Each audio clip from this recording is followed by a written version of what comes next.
Welcome, everyone. Good evening, good afternoon, depending on what time zone you're in. Pleasure to see everyone here tonight. And I think that's everybody in the meeting room for this at this moment, but I'm sure there's always a bunch of latecomers. In fact, here's somebody else coming in. Hey guys.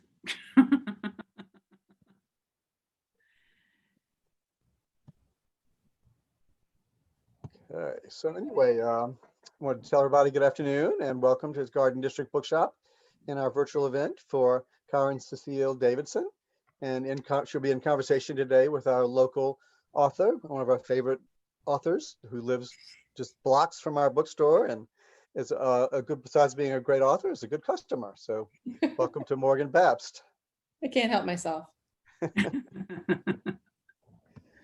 And let's wait 1 second here. And anyway, so for those of you who don't know, Morgan Babst is a native New Orleanian. She studied writing at Yale and NYU, and her essays and short fiction have appeared in various forms in the Washington Post, Saveur, the Oxford American, Guernica, Garden and Gun, the Harvard Review, the Lenny Letter, and the New Orleans Review, among others. And her debut novel, The Floating World, was named one of the best books of 2017 by Kirkus, Amazon, Southern Living, and the Dallas Morning News, and was also a New York Times editor's pick. So Morgan is hard at work on her next novel, so we can't wait. Thank you. And we have our esteemed author here today, Karin Cecile Davidson. She is originally from the Gulf Coast, and her stories have appeared in Story Magazine, the Massachusetts Review, 5 Points Journal, Colorado Review, the Los Angeles Review, Passages, North Post Road. And her awards include a collaborative Ohio Arts Council and Fine Arts Work Center in Provincetown residency, an Atlantic Center for the Arts residency, Studios of Key West Artists residency, and an Ohio Arts Council Individual Excellence Award. An Orlando Prize for Short Fiction, the Wasimo Short Fiction Prize, and a Peter Taylor Fellowship. And her fiction has been shortlisted in the Glimmer Train Short Story Award for New Writers and the Faulkner Wisdom Writing Competition, of which, of course, we very well know about that one here in New Orleans. And she has an MFA from Lesley University and is an interviews editor for Newfound Journal. So Karin, welcome. Thank you. Thank you so much, Britton. And we're here to celebrate the publication of your new novel, Sybelia Drive. So I can't wait to hear more about it. So I'm going to turn the floor over to you and Morgan. So welcome to the Garden District Bookshop. Thanks, guys. Thank you, Britton. Oh, you're welcome. Look at all y'all. I didn't know if it would be Hollywood Squares or not, and it is.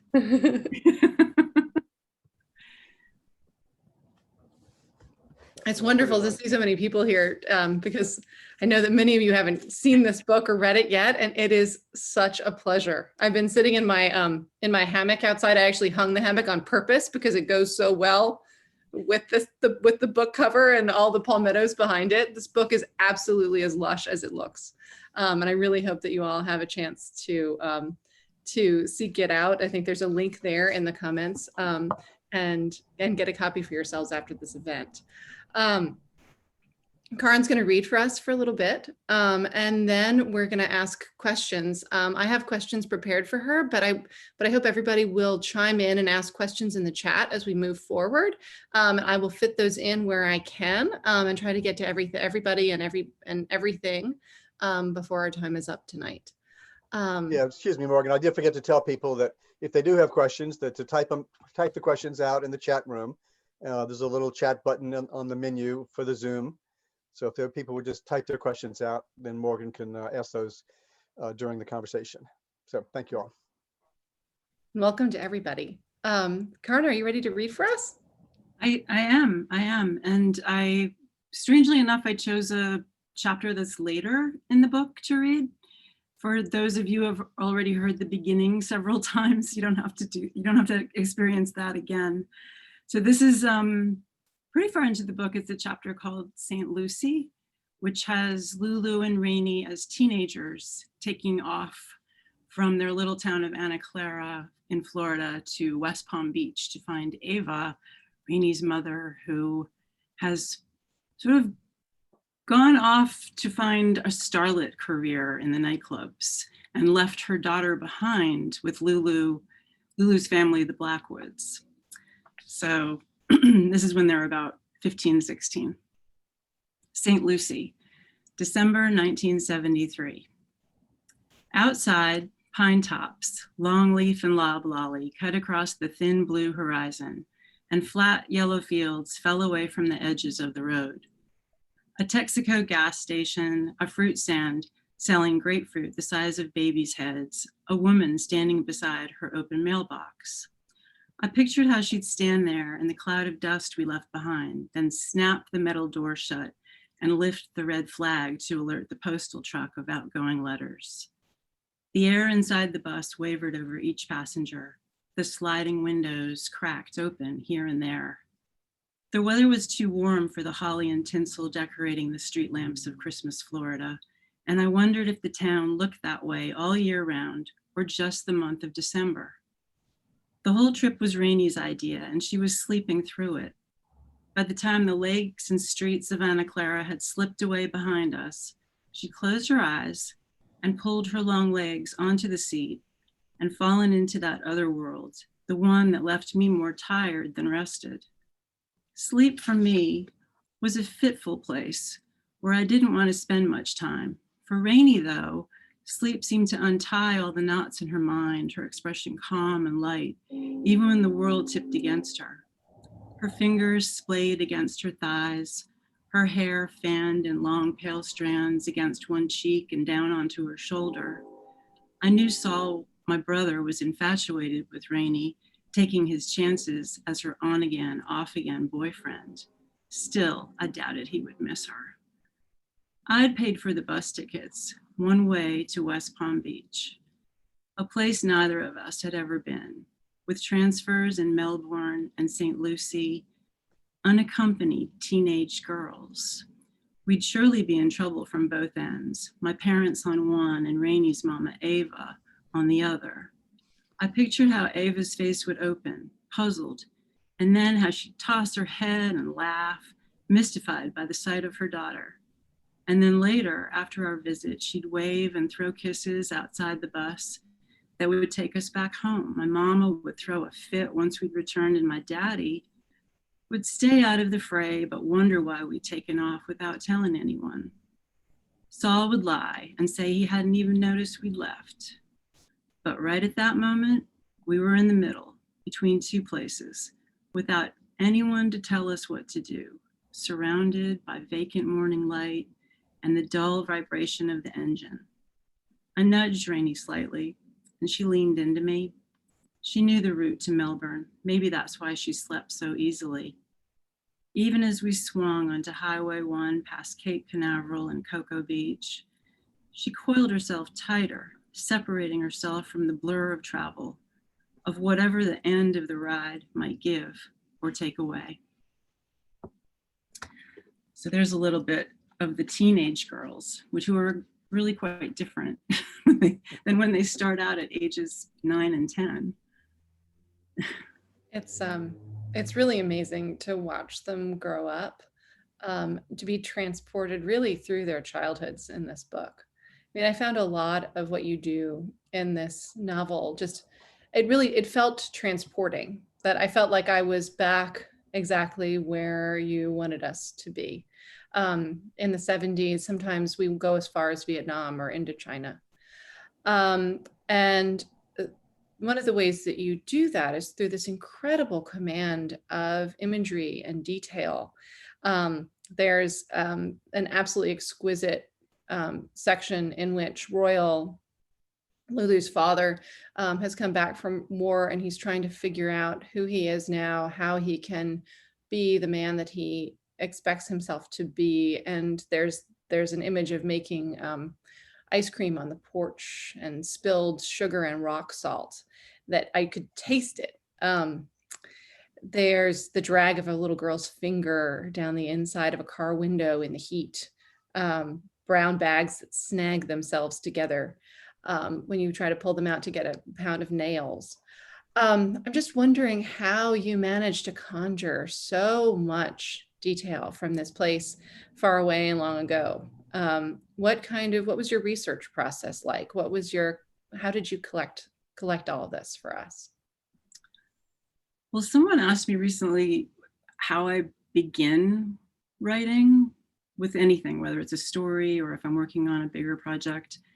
And I really had to think about it. And then I realized it has to be image with me. I'm very visual. And I have one of those crazy memories, which is probably why I'm a writer, that I have way too much memory stuffed inside of my brain. And I have to just release it every now and then.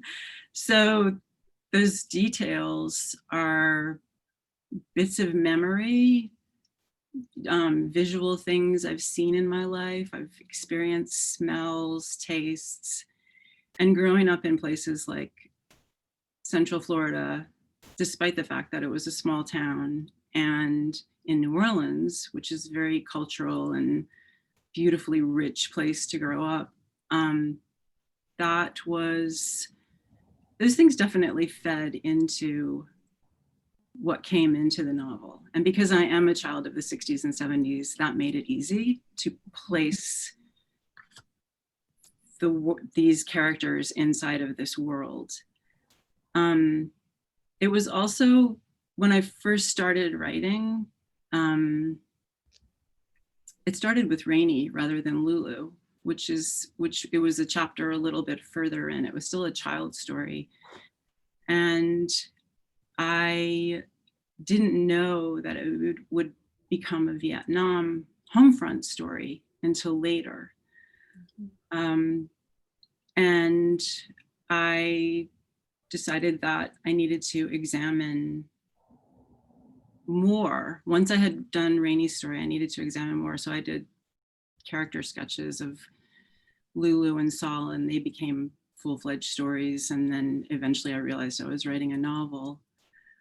But as far as the research goes, I didn't realize I would have to do so much.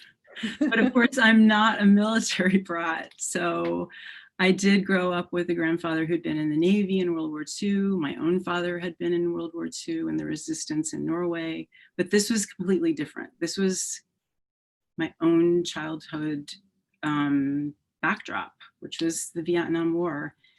And when I started writing Rainey's story, we were, as a nation, involved in Iraq. And it seemed like we were repeating history. And that definitely fed itself into the writing. So I found that I had to get in touch with veterans. And I wasn't quite sure how to approach that. So I asked a question on an online site of Combined Action Marines, and the head of the group said, "I can't answer your question, but I'm sure that somebody from the group can." And in the response, he had CC'd over 100 Marines, veterans, and they all wanted to talk to me. Wow. So that was really interesting. And there were just little things too, like Vietnam vocabulary.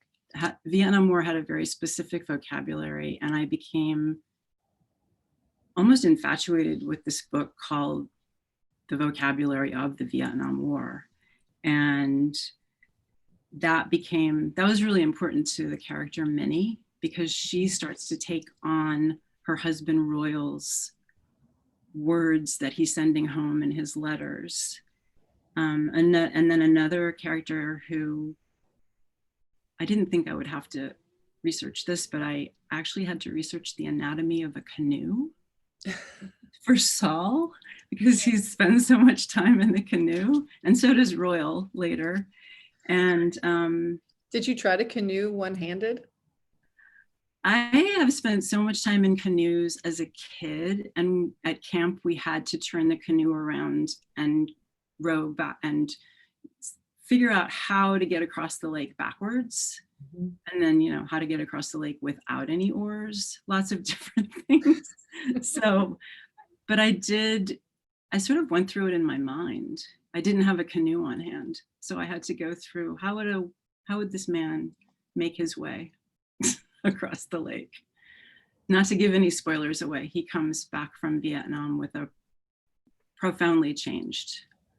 So, and nightclubs in West Palm Beach were another thing that I researched, which I didn't expect to, because Ava led me in that direction.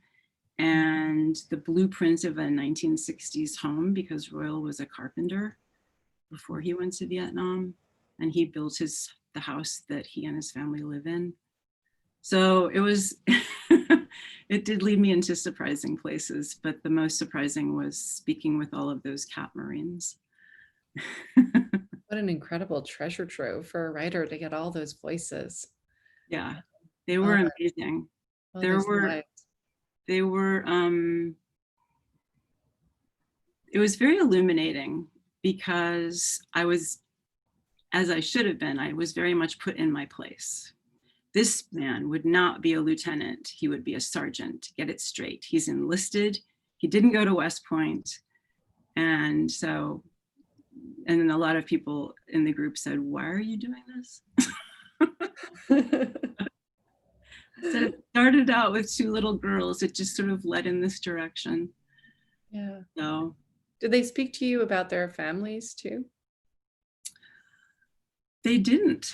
They talked about families in Vietnam that they met, Yeah. that they became very attached to, and the men who were on the squads with them, who were South Vietnamese, and who were also, they were natives that lived in the mountains.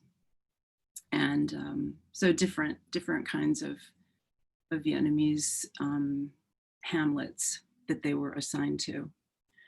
So that was really interesting. I kind of got into that a little bit with Royal. He becomes attached to a little girl in the hamlet where he is assigned and where he leads a squad.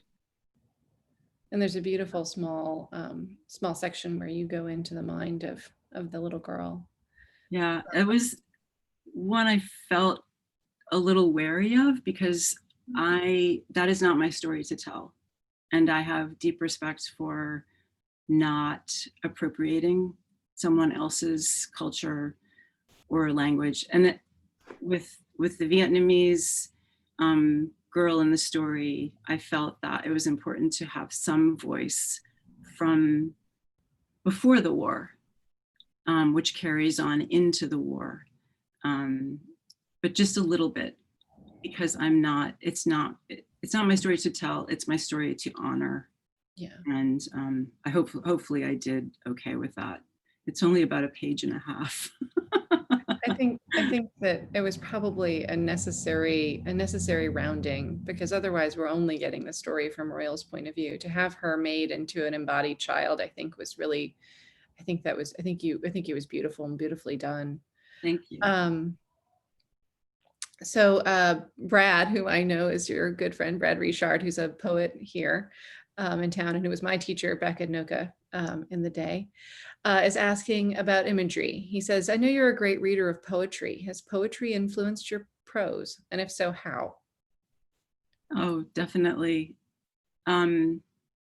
Especially during this very strange time, and not just COVID land, but I'll go political here, Trump land.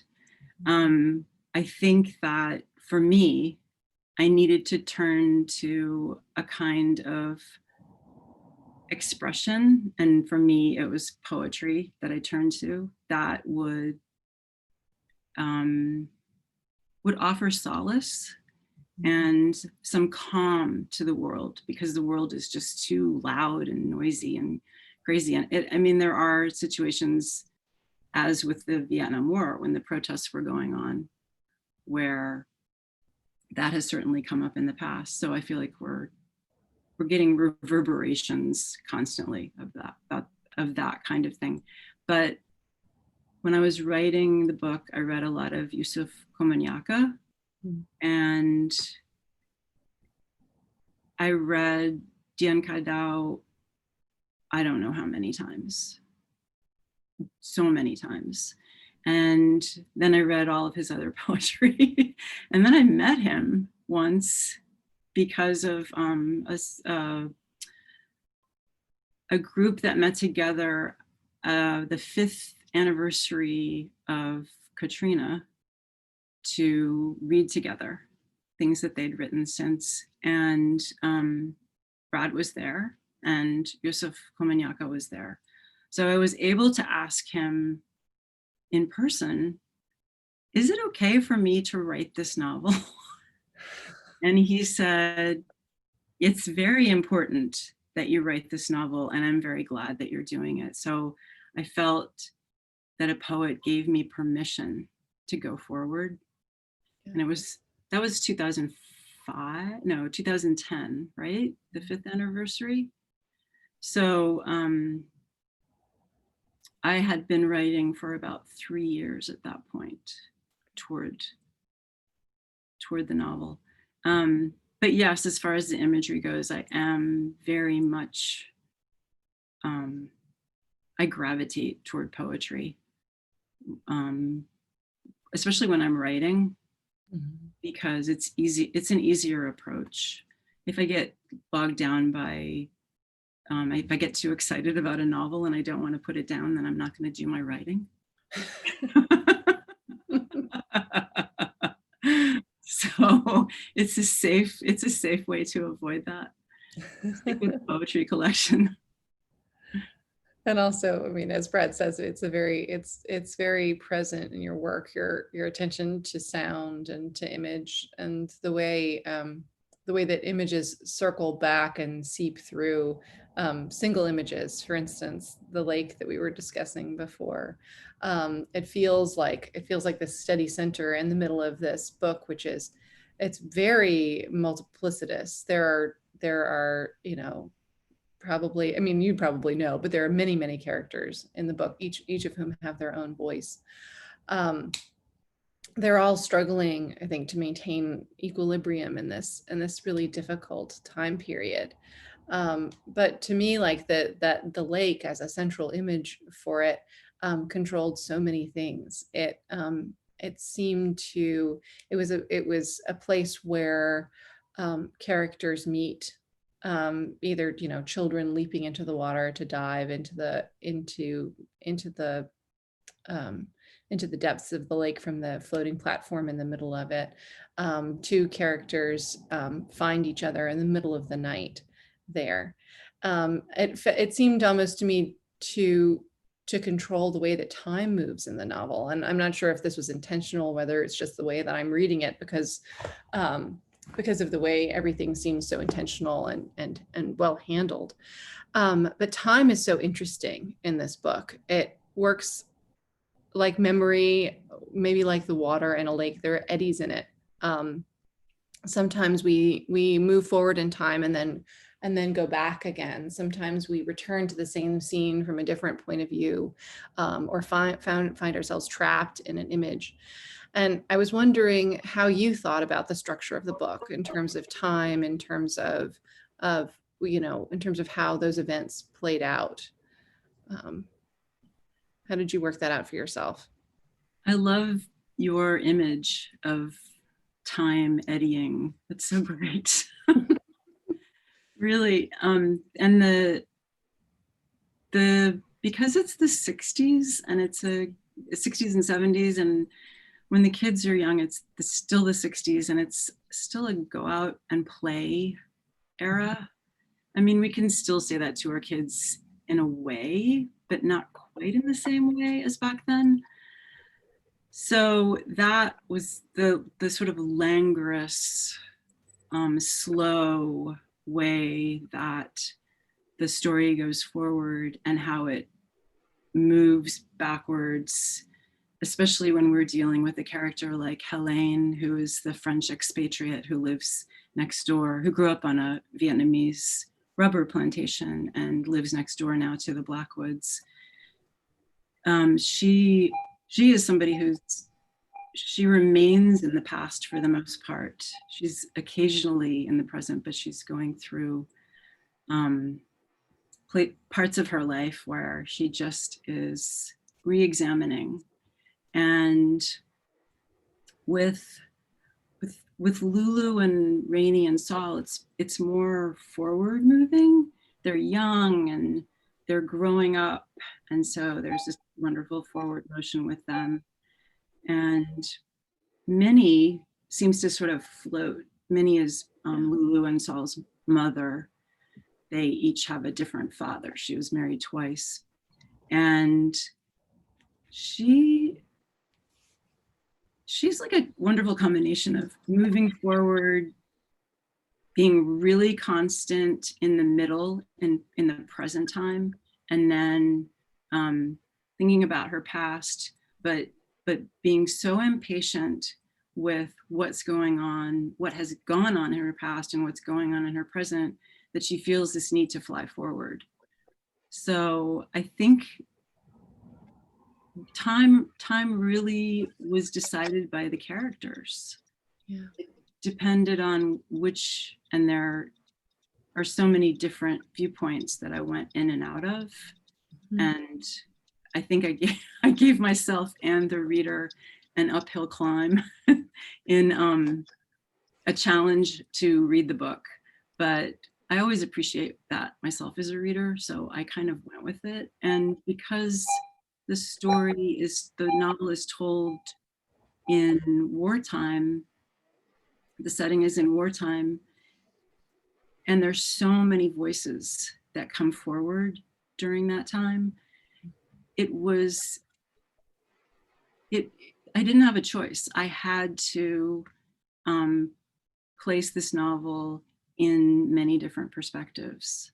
And I mentioned this in another forum that I was in, that in order to kind of keep it straight myself, I started thinking of the structure and time as a wagon wheel. I was reading Faulkner's As I Lay Dying, so maybe the wagon wheel came from there, I'm not sure.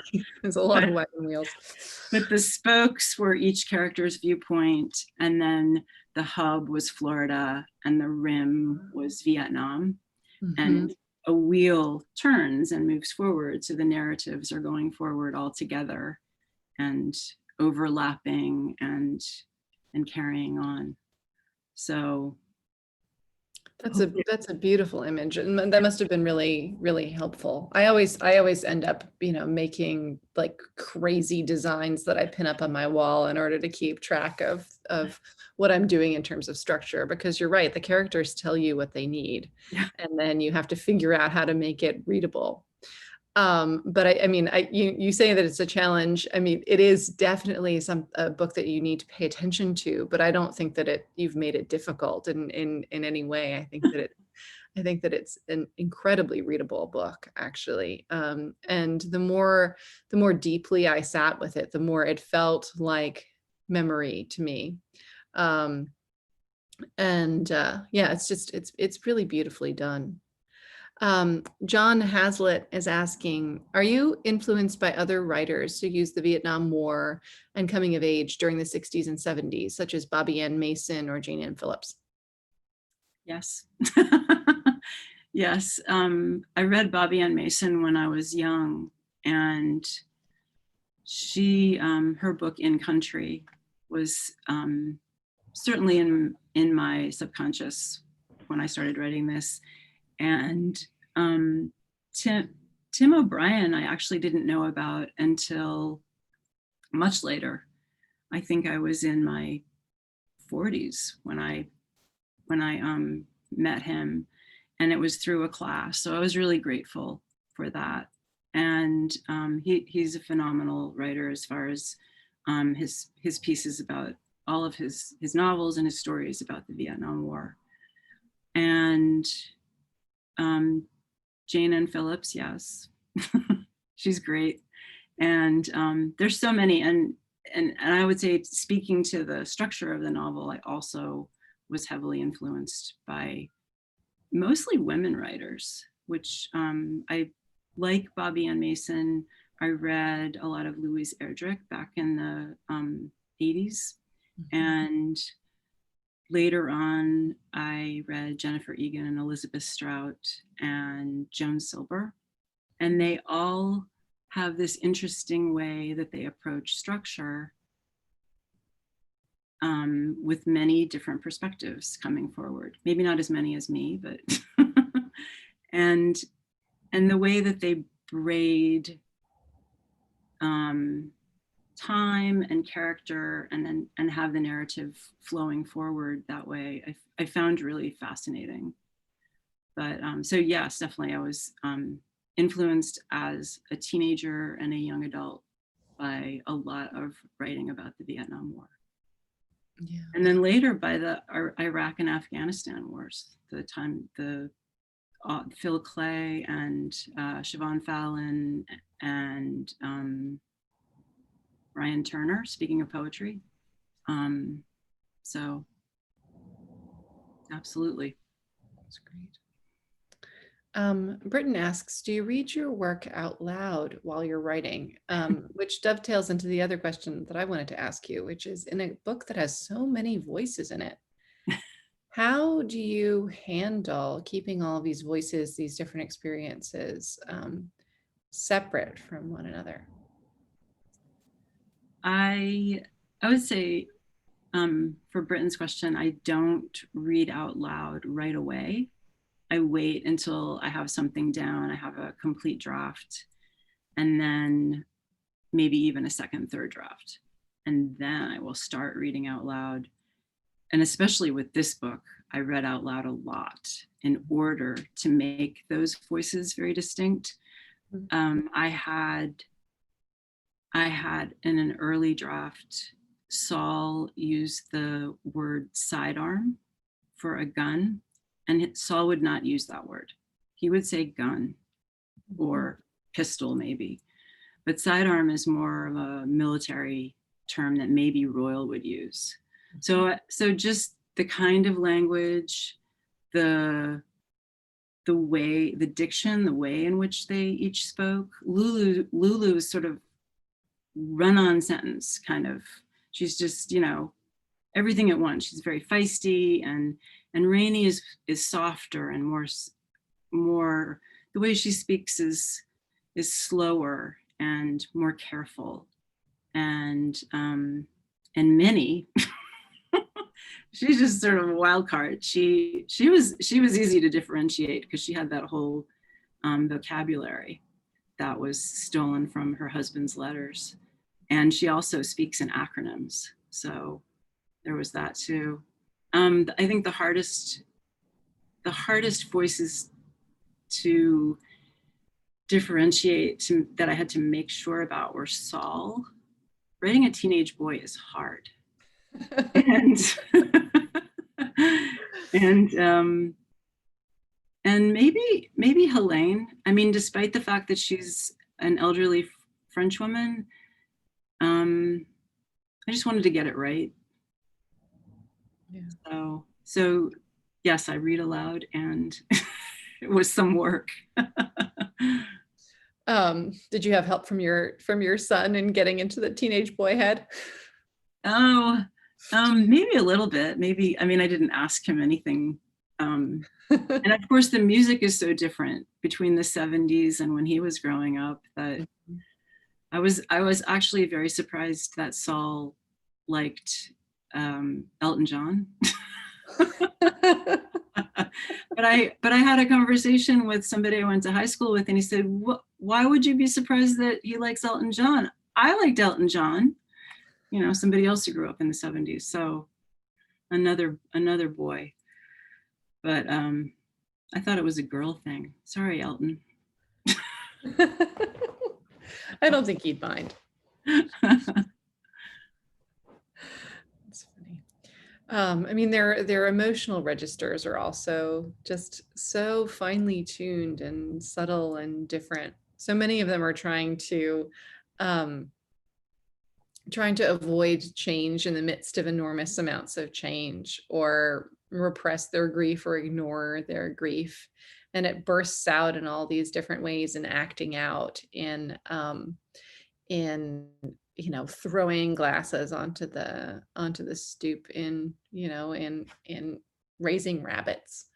I wonder, was that were you helped along in finding that incredible range of emotional experience through your discussions with the veterans, or yeah, what processes do you use in order to enter into these different characters?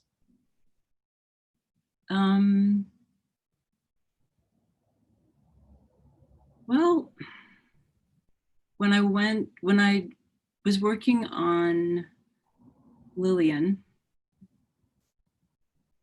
and I didn't know that I would work on Lillian, but her son is important to the beginning of the novel.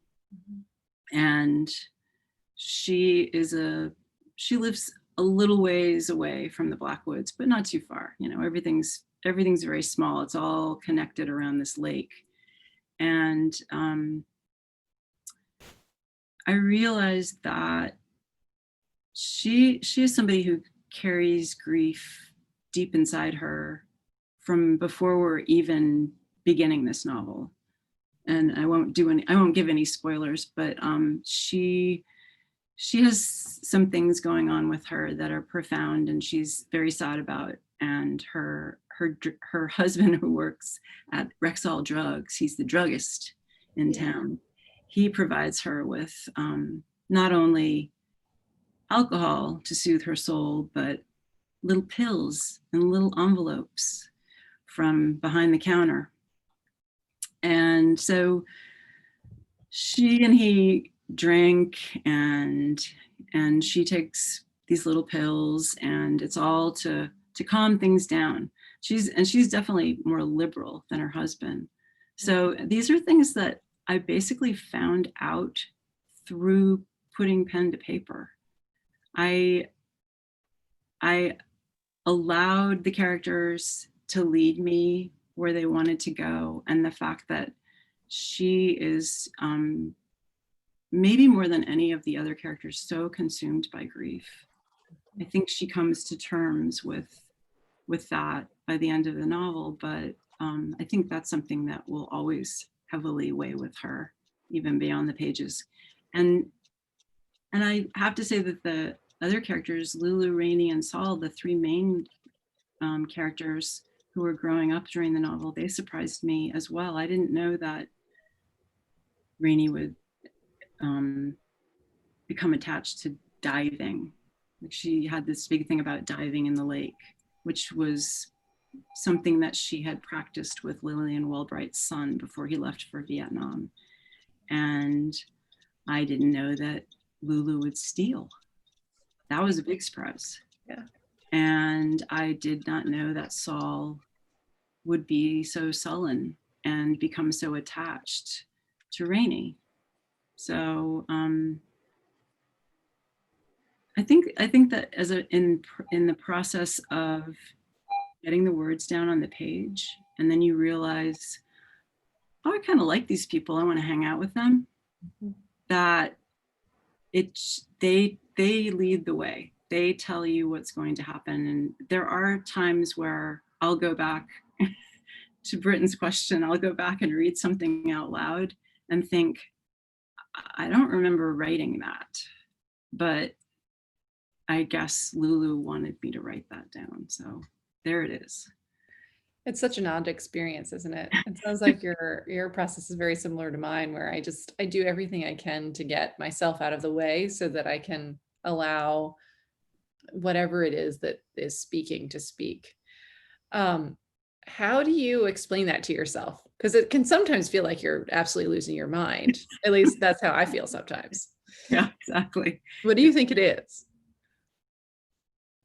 I don't know. I wouldn't say, it's anything like the hand of God or whatever. It's more, I think it's more just trying to understand, like, and this is going to sound a little woo-woo, but like, why we're here, we're all trying to understand, and to sometimes try to process that through art, whether it's literary art or visual or dance or opera. It lifts the trying to understand to a different place. There's sort of a plane that kind of floats, and that, because these all have an audience, affects the audience, and so it carries over. I started the day without meaning to, listening to a piece of opera that made me cry. And I didn't expect to start my day that way, but I think that that's what we're doing as writers, is we're just, there's this voice, or whatever you want to call it, that filters through us.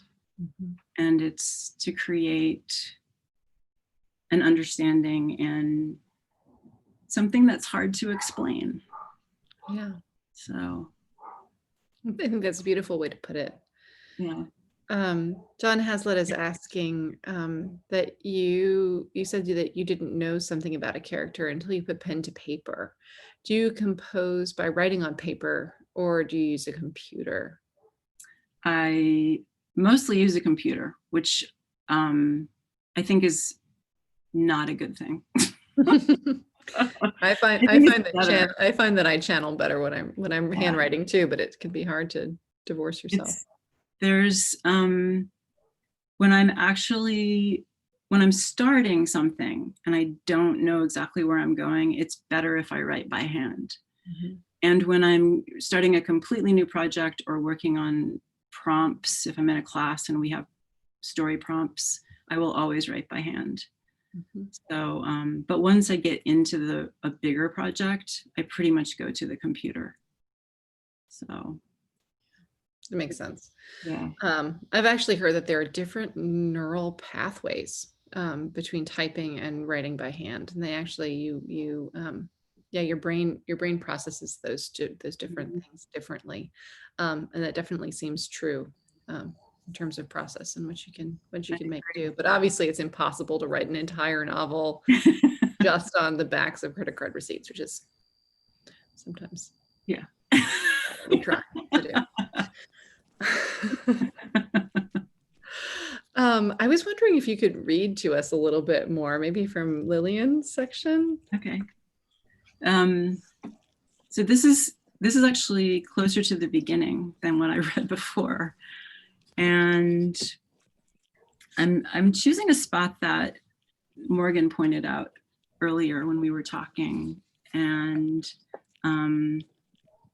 I'll just kind of dive in. It's from a chapter called The Peterson Field Guide to Birds, because the Walbrights keep a Peterson's Field Guide to Bird log on their porch.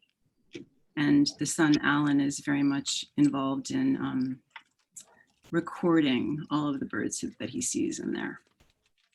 So, a mist hung over the lake, and I thought of the thin glass shelves of the mirrored bathroom cabinet, how a pink capsule might fit in the day, something to lighten the already sharp sky to a paler shade.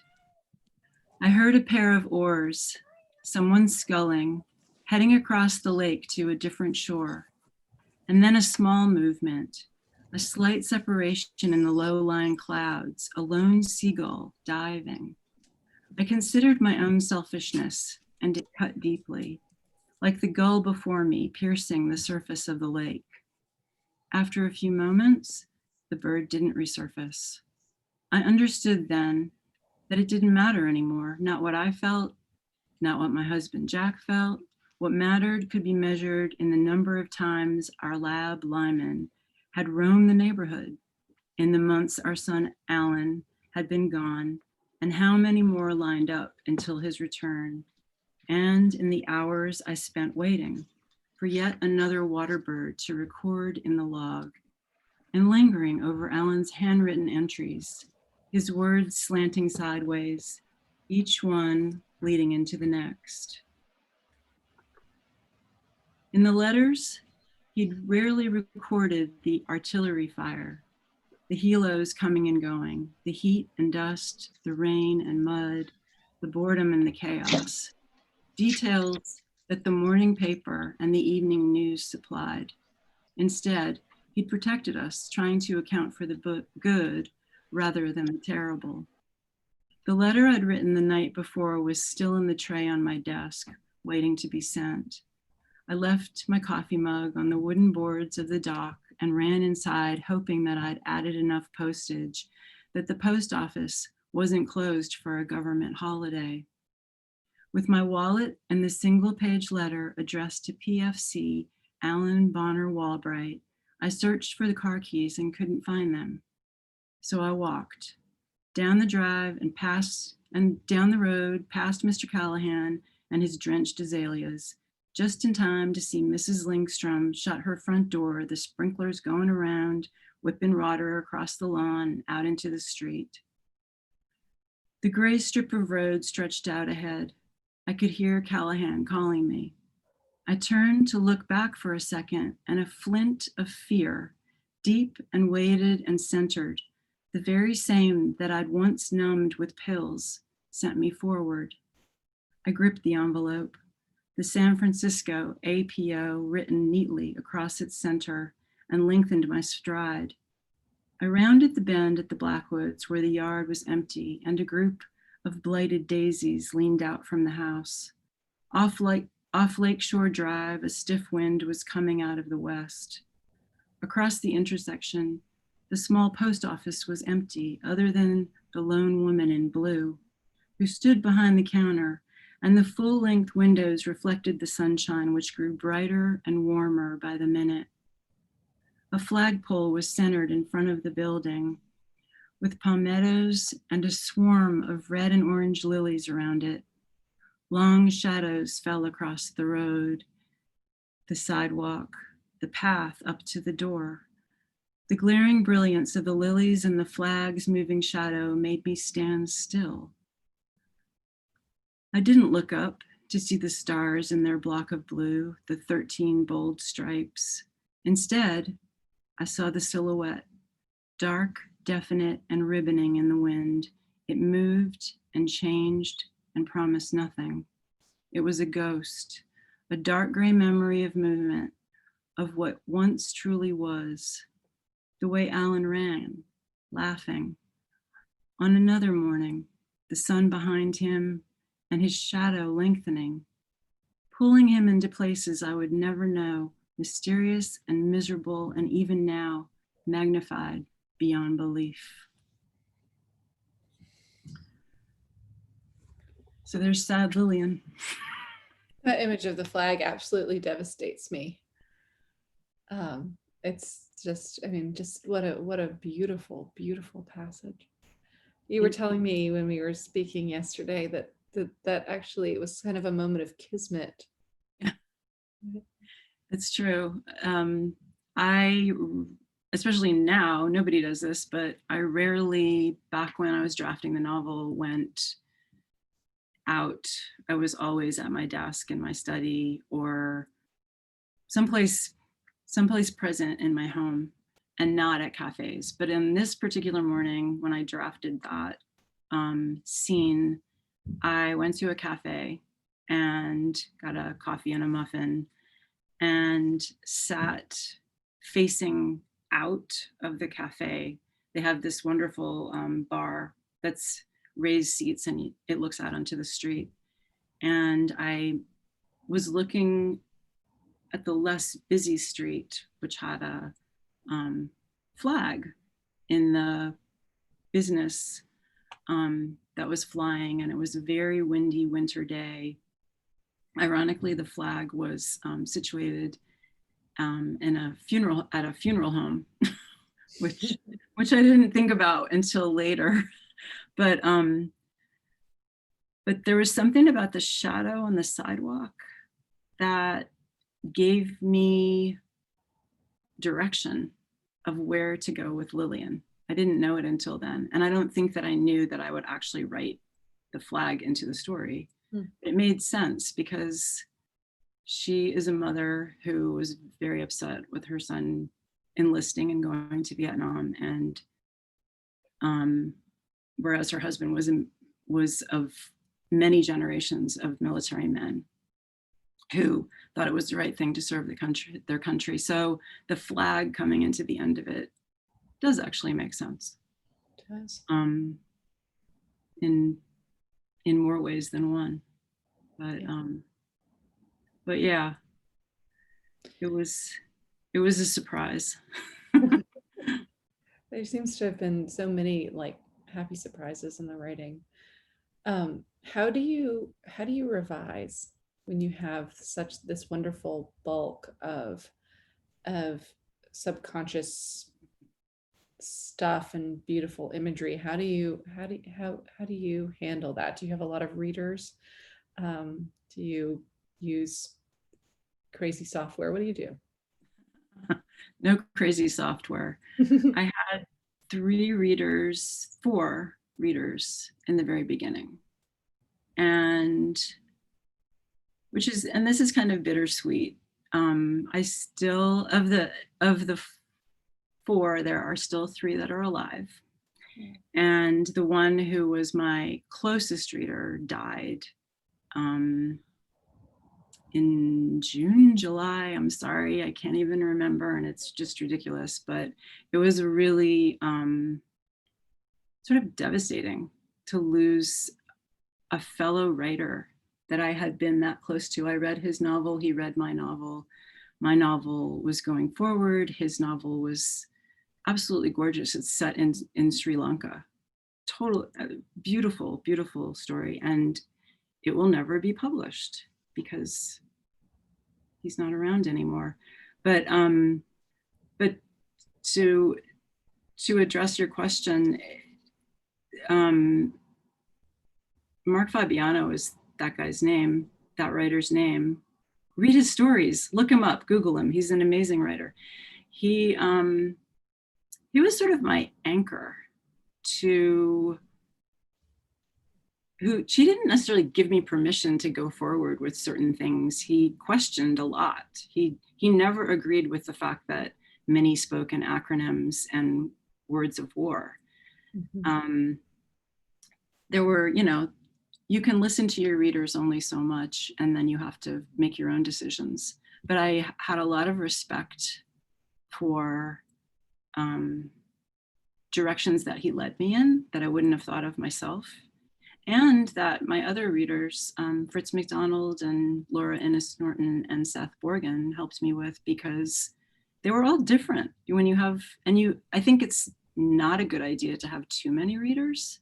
Mm-hmm. In the end, I had 2 readers instead of 4 for the final drafts. And then still, I made my own decisions and expected that if the book was accepted for publication, I would do a lot of heavy edits. And I think I had such great readers that I was very lucky, and I didn't have to do heavy edits. I just, it had been through so many revisions, probably, I lost count, 20? I don't know. And lots and lots and lots of reading aloud the entire manuscript in two different like 8-hour instances where you lose your voice afterwards. But yeah, it was quite something to revise. And this is my first novel, so I had a lot of Post-it notes that were all over the wall. And then a friend. Yeah. You can move them around. And because there were so many different viewpoints, I'm like, okay, a girl is in Lulu's point of view. They're all first person, so get ready, readers. Like, you really have to make sure you're making the voices distinct when you do that. It's not omniscient and shifting into each character. It's first person all the way. So yeah, it was lots and lots of decision making and trial and error, and then just going with the characters, what they needed. So, Well, you really did a beautiful job. And I'm so sorry to hear about your friend. well, like, paid tribute to him. He's a remarkable man and writer, and so generous of heart. And it's a shame. It wasn't COVID. It was just anyway. But very young. So, but thank you to all of the readers now that the book is published that will continue to read it, because now, I mean, it's out of my hands. Today, I looked at a chapter title that had been revised, and I don't remember it being revised. But there it is. It's no longer yours anymore. You can't change another thing. No. Unless you're Louise Erdrich, and then you can. Oh, wow. Yeah. Maybe I'll get there someday. So. Britton says, I think you said that you started your novel around 2007, so that was 16 to 17 year project. Have you started another one? I have. I'm always juggling too many. I have a novel that's set in New Orleans, which I would love to go forward with. It's yet again teenagers, but whatever. You're good at teenagers. It's in the Garden District for a lot of the setting is in the Garden District. So I grew up on the corner of St. Charles and Washington in an apartment building. So I was on the other side of the tracks, but just barely. I was literally down the street and around the corner from the bookstore. When you can still smell Commander's Palace, you're good. It was a Piggly Wiggly back then. So, thank goodness for books. So it's so good to see. I see like names and some pictures and actual faces, and hi. Thanks for being here. And well, to answer Britton's question more thoroughly too, I have a collection of Gulf Coast stories that I'm working on that have to do with music and livelihoods that are specific to the Gulf Coast, like Texas Roughnecks, oyster shuckers that live in New Orleans, Mardi Gras Indians, Wiki-Washi mermaids in Florida. Just totally different and fun. That sounds so great. I'm working on that too. Okay, I can't wait for the next one. That sounds wonderful. Yay. Thank you. I'm looking forward to yours, Morgan. Oh, well, thanks. Or at least your next article. Thank you. We will see when it ever gets done. Yeah. We're getting there. We're getting there. I absolutely love Morgan. For those of you who don't know, she wrote a book called The Floating World, which is unbelievably gorgeous.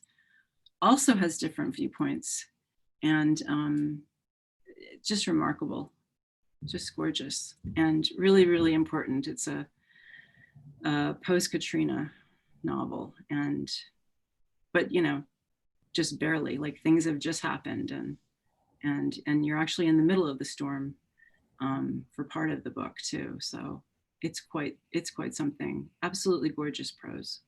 Thank you, Karin. You were such a sensitive reader for that book. I really appreciate it. I was so excited to interview you for that back in the day. So it was a great interview. Thank you. And this has been so much fun too. I'm so glad that I got the chance to read this book right away and to talk to you about it. It's been a real pleasure. Thank you for doing so. I really appreciate it. Of course. And thank you, Britton, for hosting us. Oh, you're quite welcome. It's been a delight listening to both of you all. So is that how you all met, by you doing an interview with Morgan earlier? I knew about Morgan probably before she knew about me because of Brad Richard. So I knew that you had been a student and things were happening. And there was this article in the New York Times. Right. Do you hear that? about my house in New York. And so that was between Brad and the article in the New York Times, those were my introductions. And then when The Floating World was in the works, got in touch. So, I'm so glad that Brad brought us together. The Brad in the New York Times. Brad, The best matchmakers around. Yeah. Well, thank you both for a delightful evening. And for those interested, we have links on the chat board for to both of their books. We'd love to get the orders if anybody's interested. In these slow times for bookstores. I mean, we're very busy. Actually, many more website orders we're getting these days. But our traffic in the store is definitely down with the COVID situation. But directing any orders our way is much appreciated. And I want to thank everybody for coming tonight. Thank you, Britton. Delightful. Oh, you're quite welcome. thank you, Britton. I'm coming to see you tomorrow. It's like I have to finish this book before I can buy more books. So I've got a list. Watch out. All right. You do. You always come with a list. That's right. Thank you, everybody. Bye, everybody. Lovely to see your faces. Thank you, Karin, Morgan. Thank you, Britton and Morgan. Yep. Take care. Take Good night, care. everyone. Good night. Be well.